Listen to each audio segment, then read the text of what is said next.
Gentlemen, may I have your attention, please? The show starts in 10, 9, 8, 7, 6, 5, 4, 3, 2, 1, go.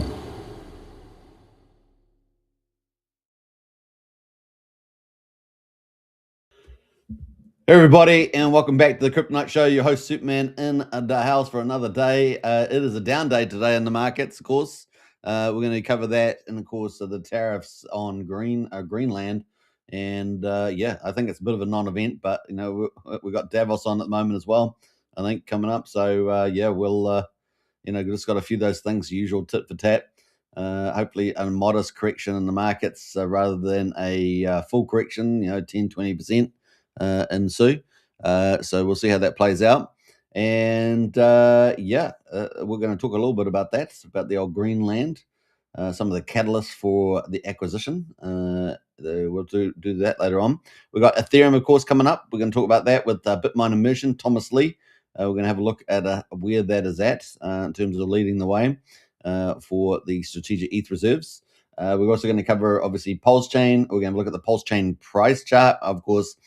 We talked about the breaking the 21-day, and now we had the negative news, so that has gone down as well. And then we're going to get into a few other highlights around some of the project updates also. So hopefully that will be of some interest. We got Fast Abdul in the house. Good to see you, Fast Abdul. I'm here for the tech. He is indeed. And get into the chat there, and don't forget to hit the repost button on X. If you're on X, smash the repost button. It helps a lot there, and I suggest you do that for everybody else that you watch as well. And if you're on YouTube, don't forget to smash the subscribe button, hit the follow on X button. And if you want to join Strategy Club, join the links in the video description on YouTube, and also pin to the top of X, and you go through the Whoop store there to join up. Just over $1 a day. So really great value there. And I've been passing lots of intel in there. So it's also a great educational stream there.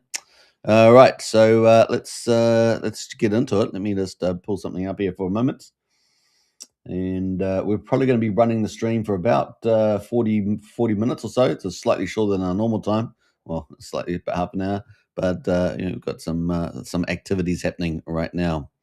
All right, so let's get into it. Let's go to the stock market and see how we're getting on for the results for Tuesday in the United States.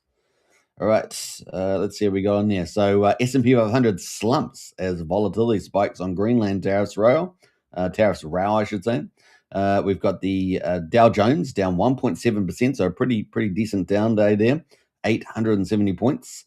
We're at 48,500 now. S&P 500 down 2%, 143 points to 6,800, and Nasdaq down 2.4%, 561 points to 23,000. So that's all on the tariffs there with the spat about Greenland. So yep, it's remember Greenland is on the North American continent. So just take note of that. We got the US dollar there at 98.36. That is down versus its trading partners, showing the impact probably of the tariffs there as well. So some of the interesting things there. Let's go to the commodities. West Texas is up slightly, $59.33. Brent oil is up slightly as well, $64. Gold is making a winner there. It is up 3.8%, up $173 to 4,769. So gold still on absolute tear and benefiting a lot from that. So that is gold. You can see only on the old gold right now. And silver also up 6.7% at $94.45. Also up there, but not, I don't think that's on the all-time high. Just off the all-time high of silver, but looking amazing. So there we go. Gold and silver are the beneficiaries of all this volatility, and of course the uptrend right now. So Trump shocked the global markets over the weekend by starting trade tariffs on several European nations, starting at 10% from early February, and increasing to 25% by July. So Trump, of course, likes to use tariffs as a tool for reorganizing global politics and the trade order. In this case, global politics, until a deal to hand Greenland over to the US is agreed. So there we go. president has since ramped up the rhetoric, of course, threatening to slap 200% tariffs on French wines and champagne. Obviously, Macron there making big bravados, and Macron, of course, not looking too hot in the election expectations because at the moment, Marie Le Pen, who cannot stand for Parliament, is leading, and so is her deputy. I think they're at around about 34%, so they're looking very good at the moment, and there's a low probability that Macron and the Greens will be able to block them at this stage, unlike what they've done in the past. We see a lot of that sort of blocking tactics. So Macron there being pretty bravado, probably not going quite as far as saying that they would, they're all touting that they were going to defend through NATO.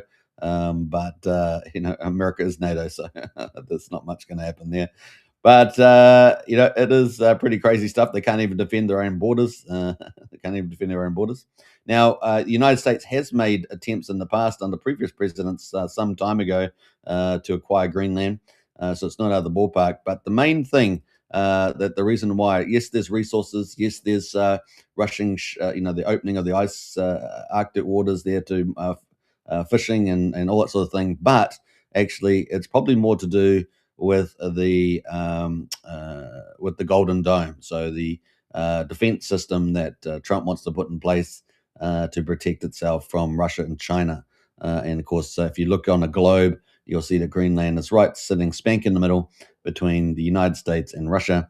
And therefore, if you're going to have some sort of Golden Dome nuclear protection system, you'd probably want to use a lot of areas in Greenland to help support that. So that's kind of probably the main reason for that, as well, of course, as resources there and things like that. So that's kind of the play. At the moment, we've got the president has since ramped up rhetoric, of course, about that. He will attend the World Economic Forum at Davos. Of course, Davos there is really the globalist elites. They're all plotting to enslave the people.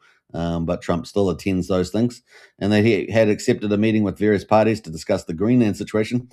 Trump's threat of tariffs has been condemned by European leaders. Of course, European leaders are all lunatics for the most part, except for the good ones, like the Poland and the people who are set to hold an emergency meeting on Thursday to discuss their options, which could include potentially rolling out steep tariffs of 93 billion euros worth of US goods. Now, that's going to hurt them more than the US. Remember that? So US is the consumer. Anyone that tries to damage the consumer loses the game, right? So it's a net loss to them. And for Greenland, they don't even have, it's not even part of the European continent. So there's lots of negatives for them. It's really about pounding their chests. France and Germany have also urged the EU to consider implementing an instrument designed to deter economic coercion, which could include other restrictions on investment of banking activity, as well as potentially US access to the EU, the world's third biggest economy. So they've got a lot of problems. So the EU cannot really afford this. They have energy problems. If you recall that Germany shut down all the nuclear plants, because they're basically lunatics. I mean, this is what the globalists and the elites are absolutely idiotic. Not only are they evil, they're stupid as hell. So it is pretty crazy. These people are just, I don't know, just snorting cocaine and doing the rest of the stuff they do. That said, the US Supreme Court could, as soon as this week, rule against the legality of Trump's sweeping import tariffs on a raft of countries. Now, we're still expecting it to go in Trump's favor, but this is a liberal, commentary from the investment.com. Trump has used a 977 law called the International Emergency Economics Power Act, as justification for the levies. And of course, it gives the president broad powers over international economic transactions in the event of a national emergency. However, justice expressed enough skepticism of the White House arguments at hearings late last year. Well, this is from the Liberal Review anyway. Now widely anticipated the High Court will rule against Trump. We'll see about that.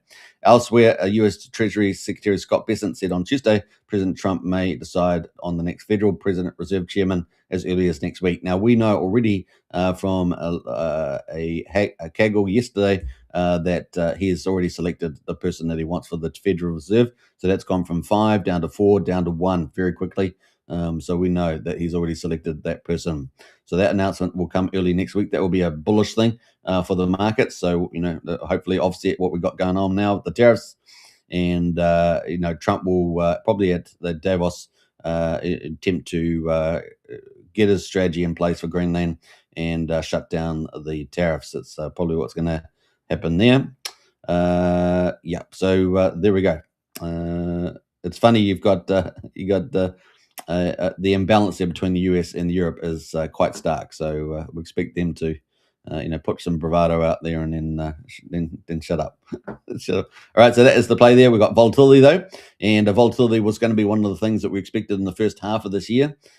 Because we've got 3 or 4 things, and now we've obviously got the Greenland as well jumping on board. So geopolitical issues can pop up as well, and they're kind of to what's taken the market off a little bit here. All right, so let's jump into the Fed monitor and see where that is ranked at the moment. The Fed at the moment, 1 week and 20 hours to go. We've got the meeting on 28th of January at 2 p.m. At the actual percentage of the market that's expected a interest rate cut has actually increased to 5.7%. So there we go. That's still pretty small, but that is quite a bigger increase percentage-wise. And that's pretty much it where we are right now. All right, so that's the stock market, economic news, geopolitics, all the rest of it. Let's get into the crypto market. We've got some nice updates here. We've been doing a lot more coverage of Ethereum, if you guys have noticed, over the last couple of days. And PulseChain is probably going to be quite tied into that in many ways. So, all right, let's kick it in. Let's get it. Let's go. Let's go full screen. Let's go full screen mode. Let's do it. All right, so here we go. We've got total market cap 3.1 trillion, down 3.7%. So it's down quite a decent amount there. Bitcoin at the moment at $89,434, down 3.8%. Ethereum wiping out all those gains that it had, down 6.8%, down below 3,000 as well. So testing that 3K mark at $2,991. We've got BNB at number 4 there, down 3.3% at $893. We've got XRP at number 5, down 5.5% at $1.89. We've got Solana at number 7, down 5.3% at $127. We've got Tron at number 8, down 4.3% at 29.7 cents. And at number 10 is Doge, down 4.4% at 12.4 cents. So those are our top 10. Best performer, let's see here. Best performer is BNB. Is it? Yeah, BNB, only down 3.3%, closely followed, I guess, by Bitcoin. Best performer over the last week. What is that? Let's see. What's the least down? Tron, down 2.2%, which is often the case. All right, so there we go. Top 100. Let's see if we've got any green. Well, we do. We've got Providence Hash is still up 5.5% for the day, 34% for the week. Sky is up 5.7% for the week. Pax Gold, Tether Gold. So we've got some of the gold. Tokenized gold is up 4.2%, 3.9% respectively. And then number 5 is Internet Computer, up 3.9%. So they're the big moves, but only Providence Hash still holding up particularly strong in the top 100 there. Top 1,000 gainers, we've got D-Asian AI, US Oil, and MBG by Multibank there, all in the green right now. What else? So have a quick look at that MBG one. It's ranked at number 559. MGB by Multibank Group price. That's kind of interesting. I was just wondering what that is all about. What else? It doesn't give you too much else information there, does it? Multibank.io. Interesting. All right, so that is the top 1,000 trending overall. US Oil, the Sandbox, and the Seeker are trending right now. Those are on the move right now. All right, let's jump over to the charts. Bitcoin on the monthly. How does it look? Hey, we've got Valiant in the house there. Still waiting for the land of the green. We are indeed, Valiant. We are indeed waiting for the land of the green. So, yeah, my kind of view is that the first half of the year will still be bullish, but will be volatile. And we possibly could have even maybe not a correction for crypto perhaps as much, but certainly the stock market. That may pull the crypto market down too, but that's also possible during the 6 months. And then the second half, ultimately bullish. But I am a bit more generally bullish over the whole year. But there's definitely volatility variables in there. Even if we've got all the macro stuff is all hyper bullish, right? So we've still got some kneecapping, as they say. We got the current price around 89,339 on CoinGecko. The 50-month moving average is at 65,700. And we're above that still, by 25K or so, 24K. Moving to the daily, let's have a look at that. We were trying to get rid of that death cross. We're still in the death cross. Yeah, and that's not a good thing. Coming down here like that. We were hoping for a zigzag to the upside. Remember that? Well, we got pushed down here, so not great. but we're still, above the range. 85K has been the bottom of the range, more or less. Let's say 44, 45K. As long as we stay above that, I'm sure we're going to be okay. And let's see how we go. So we've got about about a 4K, 5K buffer to hold on to that consolidation range, and hopefully move on up at some stage with the old golden cross. So we'll keep a lookout for that. We got some news around. Actually, I haven't got the Ethereum price up, have I? Let me go find the Ethereum chart here. Cancel that. We're going to cancel. Let's see here. Let's go to. Let me just try and change this in real time. 1, 2, 3. I guess this will do. Hopefully that will work. I'm going to find out. I'm going to find out if it works. I've got an A there. Oh, we got Ethereum. Oh, that did work. Oh, that's nice. It's nice that it worked. All right, so that is our Ethereum price here. So we're at 29.80, just below 3,000. Hopefully we can get back over there, and that would be quite bullish. The 50-day is at 2,550. So we're about, what is that? 450. For let's say $430 above the moving average on the monthly. So still looking all right.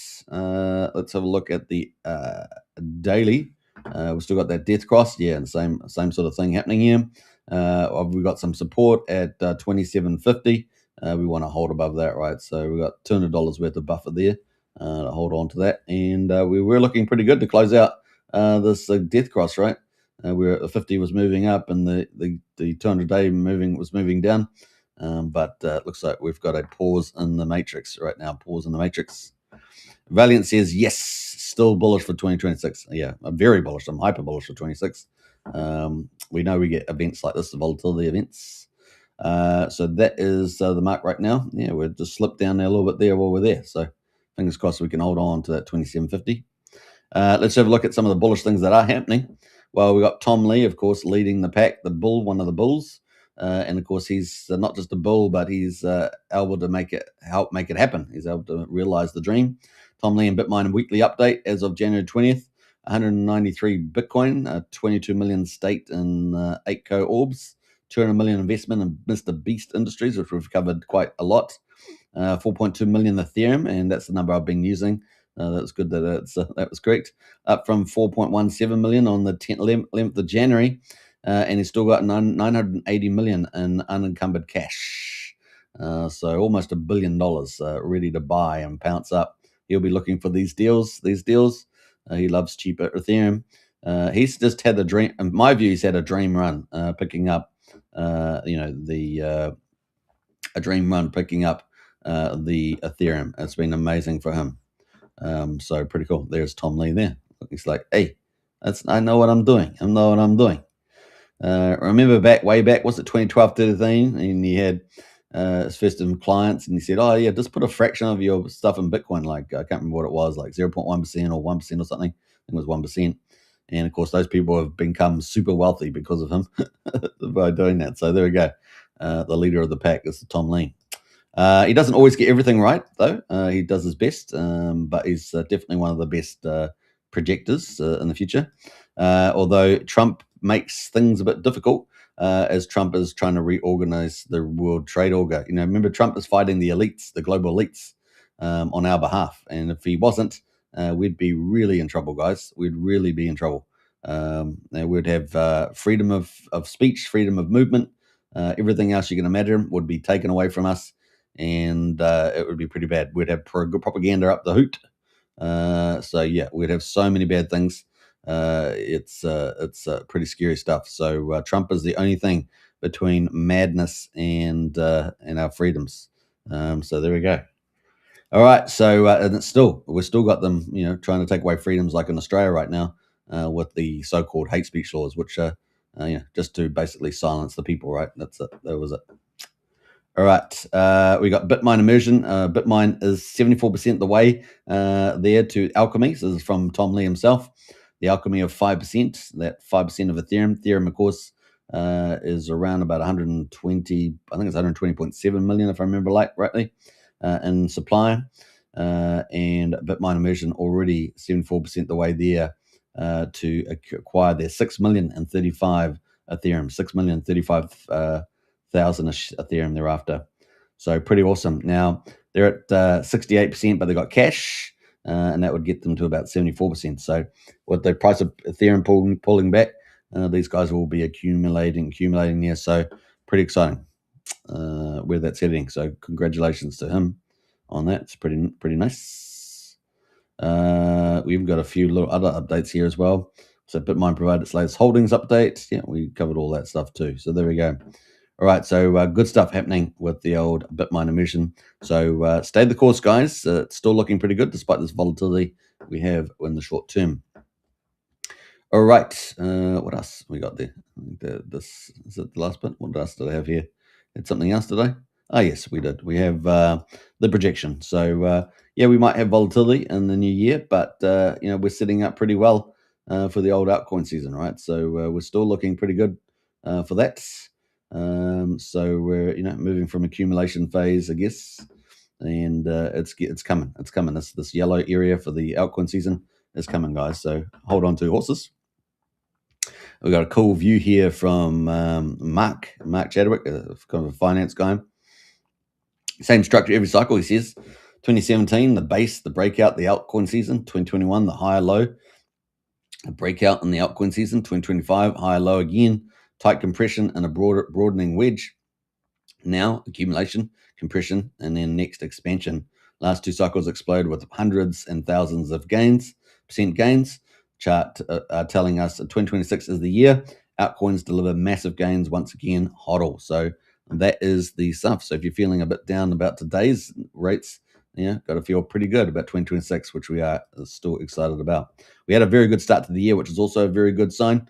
And of course, we're this Greenland tariff thing could very much wash away in a short space of time, especially with Davos on and Trump's there, and they'll be doing all these backroom deals and all that sort of stuff. So keep a lookout for that. And next week, of course, looks like we're going to have an announcement of the Fed chair. All right, so there we go. That is the end of our crypto majors, as we say. And Ethereum, I think, still looking very good despite the down day today. And it was a significant down day on those moves. We've got the same market players in the world, though, right? So they're going to move on the news, use the news to make moves. I bet a lot of the longs got liquidated today. I guess you could go check those numbers out as well. The longs. All right, let's get into PulseChain, shall we? Now, I just want to pull one thing up before we get in there. Let me go find it. We're going to be talking about True DeFi a little bit today, I think, as well. I haven't pulled that up, actually. We've got to do that. But we were talking about True DeFi. Let's see, where did I get up to yesterday? We got up to about... yeah, we'll start there on that one. And we're going to bring up True DeFi as well, so let's do that. True DeFi, of course, announced they've got an expansion of their ecosystem, True DeFi.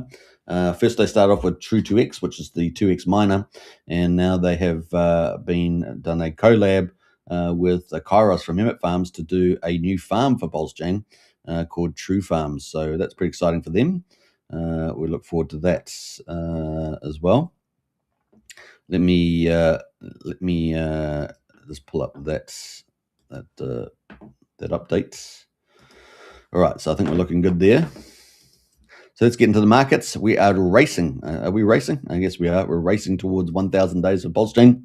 And let's see where we're at right now. So PulseChain, day 984, guys. We're at Pulse at quadruple 0142 right now, 142, down 5.35%. So not much fun riding it down. Always a buyer's market, of course. We're at 14% of the mean sacrifice price. PulseX right now is at quadruple 0107, so pretty sort of a little bit scary stuff when you see the 107 down to 1,000 again. 4.83% down today. Not as bad as Pulse, apparently. We got the buy and burn down 1.64%, or sorry, at 8.42%, so it's gone up slightly. And then we've got INC token down almost 4% at just below 55 cents. Hex on PulseChain down 6.3%, so the biggest loser today, down at just below 23/100th of a penny. And EHEX at the moment still holding on to those three zeros. 308 is at where it's at right now. So 308. The combined price of EX and PX is at just over 0.3 of a penny almost 31/100th of a penny there. What a bargain right now on the old Hex. The thing, how psychology works is that people like to pay higher prices, and when that's low, they get nervous, which is fair enough. But you still can DCA at these low ranges to try and pick up mad volumes, right? And you also lower your average cost quite dramatically at lower prices if you bought much higher. So some food for thought there. All right. The underlying assumption is always as long as you still believe that in the chain and where it's going in the future. That's kind of the thing, which we do, right? We do. 247,000 beats, 1/10 of a penny for PulseX swap. That's the first time we've seen it for some time below 2/10 of a penny. It's been most of the time. So we're down half price there, half price sale on the gas prices. We got 52,142 validators. So that's down about 100 validators, isn't it, today? And then the bridge. Let's have a look at the bridge. 76.4 million. We briefly were up over 80 million, remember, a couple of days back. 76.4 at the moment. So we're down another 1 million or 2 million from yesterday. I took a snapshot, didn't I? Yay for me. All right, we're at 77.6, so we're down about 1.1, just over 1.1 million down today on that. So that was good of me to do that. It makes it easy. Stop patting myself on the back for that. It's a small thing, but sometimes it's just the way it goes. All right, so that is the results right now. So yeah, we're racing toward the 1,000 days, guys. We've got 16 days to go. Game on, and let's see what happens on day 1,000. Let's see what happens. Total total volume right now, excluding the balancer forks, we're at 6.9 million. We got 24-hour transactions at 467,000. Top of the leaderboard right now is Staked ETH, and that is up 13.8%. Finvestor, the grandparent of the ecosystem, is sitting at $1.60 for Finvestor, up 5%. Liquid Loans making a bit of a move, they're up 3%. And then PC the Greys finally getting to stand out for a little bit, so they'll be happy about that. But still down at 0.001.2. So 0.001,200 up 1.25%, and UFO, their little buddy, is up 0.8% there as well. So that is nice to see. I know that Prairie Banana is working hard on that, and so is some of the people that put up the dashboards and things. We looked at their new dashboard the other day; looks pretty groovy. And so, yeah, good for that. Everything else is in the red, but things are still doing better than PulseChain, right? PulseChain is, what do we say? PulseChain is down. PulseChain is down 5%. So anything better than 5% generally is going to be performing better. So we see just about all these other ones here all the way down. So look, they must be up on the ratio, right, against Pulse. So that's about 50%. So about 50% of the top 100 trending on Dex Screener equal to or better than Pulse. And let's have a look at some of those. So we've got Vouch, slightly better, Sparta better, Pump better, SolidX better, Gophers better, Pulse Puppy better, Top Gun better, Doubt better, don't doubt. Yeah, they're all better. Mafia better from Jacob. Source Sun Minimeal 1% down, so all up against Pulse. So there we go, 50% of the top 100. So who's doing worse than Pulse? So let's have a look. We've got the other 50%. So we got Pump Tires Die 9mm, the second biggest Dex, is doing slightly worse. We've got what else? Teddy Bear from James Maria down 6%, slightly worse. Sparta slightly worse. Zendog and Zero Trust are worse, down 7%, so they're down on the ratio. We got Peacock is down as well, 8%, so that's 3 points down below Pulse. Doubt Token is down. The Doubt Token's is everywhere. P Tiger is down almost 10%. Dump Tires with the staking, they had V4 staking, right, come out not too long ago, down 10%. RSI oversold. Bria is down. Oh, Bria's down dramatically. Oh, look at that Bria. Oh my God, that's down a lot. 11.5%. And Coin Mafia is also down. Oh, that's down significantly too, 13% there. And SCADA is down 14% as well. So let's have a look at a couple of those. Obviously, these ones are related to the generally associated or related to the Rack and Michelle, who's on holiday right now. Probably a good thing while the market's down. And then we've got SCADA from Net Suppliers down 14% as well. But let's have a quick look at the Bria. That is down pretty significantly. It's a little bit green. Look at that volatility today. Man, mad volatility today on the 4-hourly. Let's go to the hourly though. Yeah, down. So we're at 0001480. Now there was one launched on the Coin Mafia site, but that's pretty much dead as much as I know. So this is still the one that will be supported based on the information I know so far for Coinwell and CoinAku when they do launch in the future. So let's have a look at the ratio to Pulse. What are we at right now? A 10.4. So wiped out a lot because it was up near 30 not too long ago, right? Up near 30. So down to 10 right now. Still off the bottom. Last local bottom was 6.6. Before that, way back in October last year was 5.4. So still 2x from there, but certainly been hammered quite a bit there. There would have some of that was rotation, right? Into coin, it would have been into Coin Mafia token, but that is the play right now. It's almost over though. Apparently it's almost over. The RSI is getting down to 33, so could be some opportunities there. All right, so Mafia, of course, this one is the official token for the Coin Mafia launch site, and just was doing okay, and then capitulated. So there we go, 65 cents right now on the down day. We got bad, down news, so it's not surprising. Let's look at the pulse ratio though. Pulse ratio, yeah, just got hit today. Really, was holding up pretty well at 50,000, now 45,500. Obviously, there's about how many days to go? What do we say? 90 days. So still 83 days to go until the whitelist start getting their coins randomly distributed, assuming that all is all on track. So that's the play. KZ says, do you recommend buying ETH right now? Sure, I think ETH is a fantastic play for this year. DCAing into that right now is a bit of a steal, especially if you're expecting prices like Tom Lee is, of 10, 15, 20K, 30K, and perhaps this cycle, and then 60K down the line, 250K if he ends up being right over a 10-year period. So yeah, it's not a bad play. In fact, probably the best low risk play, I would say, out of all the majors for the upside. But once again, do your own due diligence. All right, so that is some of the play there. Let's jump over to Pulse chart and have a look at that. Let's go to the big screen. Let me keep a track of time here. I've still got about 11 minutes, so let's get into that. I said today's show will be a bit shorter, but let's go to the full screen. And we can see at the moment we're at 1425. We broke the 21-day moving average, and we know what Brendan thinks of that, right? Brendan says if we break that, we're in trouble. And we broke that, and down we went, right? So that has played out, and that flipped our probabilities. We're on 39 on the RSI, and we're down here. So we could still potentially go down. Could potentially do a double tap at 1245. Obviously, fingers crossed on what happens at Davos and the Greenland thing. So, but Trump wants it. So remember that Trump wants it. And like I said, it's probably less. It's important for the resources and for trade routes and all that, because you've got the Russians and Chinese and other things up there, particularly the Russians. And then, but really, probably Golden Dome is probably what's driving a lot of that with the nuclear security that he's building out. So there we are at quadruple 1420 right now is the play. Yeah, that's kind of where we are right now. So still probably to the downside at this stage. So yeah, just take note. And all-time low was 1250.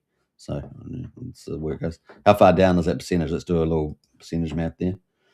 That would be what did I say? 11%. 11%. So yeah, we'll see how we play out there. Once we break the 20, like the 21, we have gone down quite a bit since every time we break that.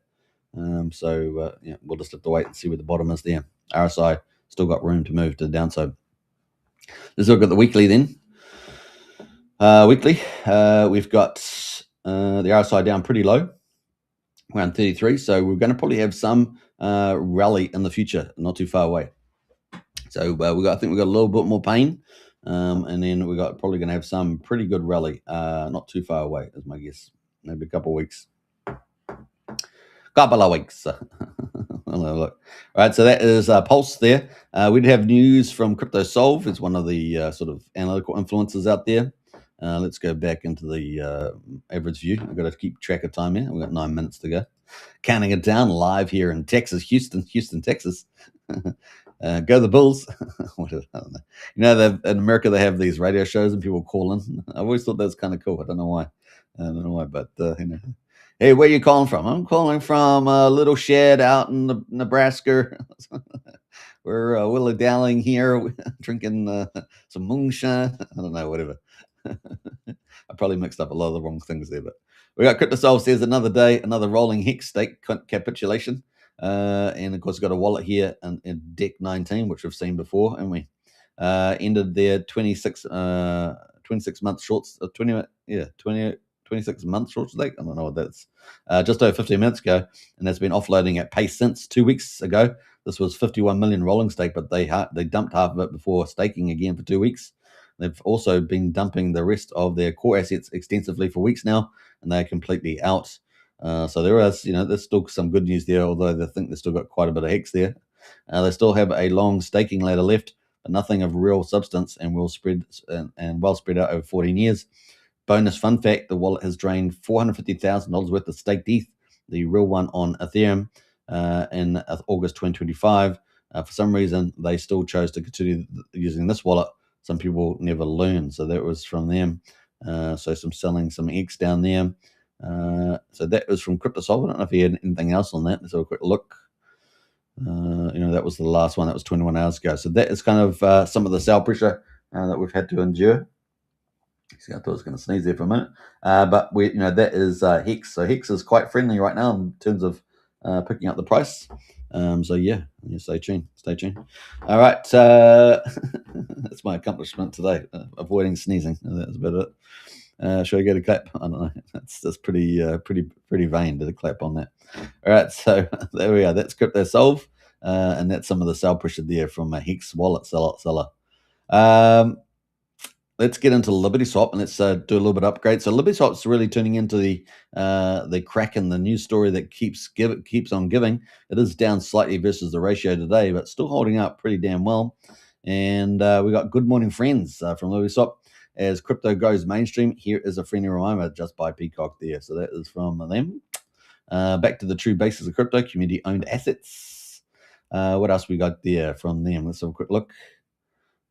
I love this graphic. My team is working on all essential products to build a complete trading suite and privacy toolkit for PulseChain and the broader EVM ecosystem.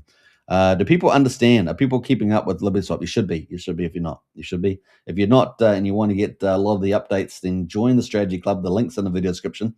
Just over $1 a day to join up there. And you can join pretty quickly through the Whoop store.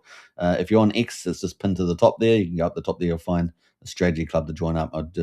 We're passing intel in there constantly, including a lot of analysis and insights into exactly what Liberty Swap is doing. So if you like that and you saw Liberty Swap repost some of my analytical posts the other day, then it's well worth getting in on the Strategy Club because you need more of that stuff, right? So get out there, folks. Get out there. All right, so NJ is saying Bitcoin almost below 88K now. Wow, yeah. The market makers on the move there. The fear in the streets. Once they start it, it moves. Then it moves. So that is the Peacock there coming out. Liberty lending, guys. Privacy lending. We're not going to know who's borrowing and who's buying up. It's going to be secret world, man. It's going to be crazy on the old PulseChain. It's going to be unleashed there. So some good stuff happening there. Railgun BNB needs more time to fully sync, which slightly slowed the rollout of new features. Our team is working around the clock in parallel. My focus is now strengthening our documentation instructions. The goal is simple: when the bull market returns, we can point users to the docs, and they will find everything they need to bridge, trade on PulseChain, protect their privacy, and operate as serious crypto participants. Now, remember, once they launch all these products and things, the final one to tie it in is going to be their hybrid wallet, their privacy wallet. And that's going to tie everything in together. So you're going to have a DEX aggregators. You're going to have so much stuff, guys. It's going to be epic. So these guys are really building. We appreciate their work there.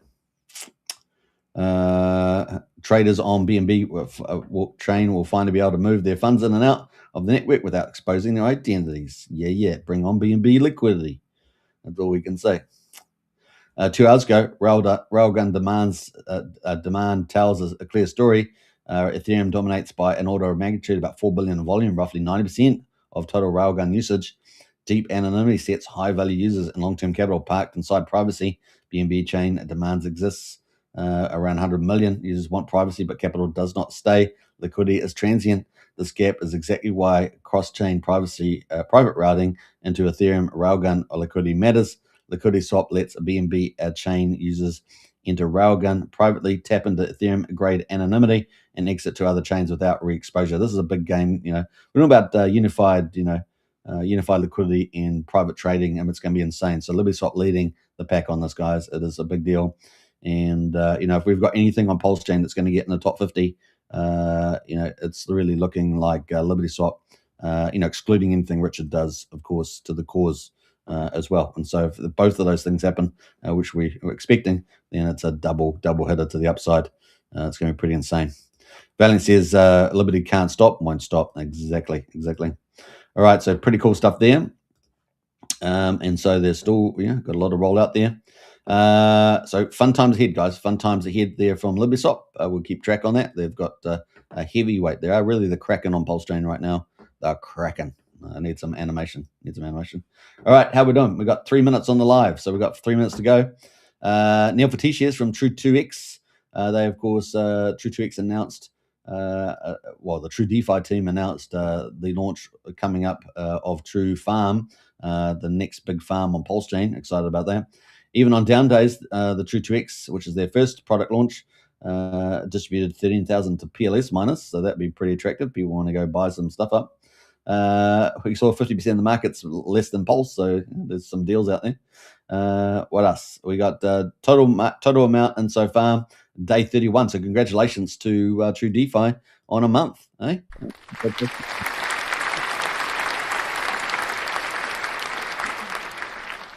True2x 31 days, and the results so far 263 billion Pulse there from all sources, not just TVL or the original Pulse put in. So all sources. 263 billion there, 3.76 million a day equivalent, and the daily volume is about 8.11 billion at 115k a day equivalents.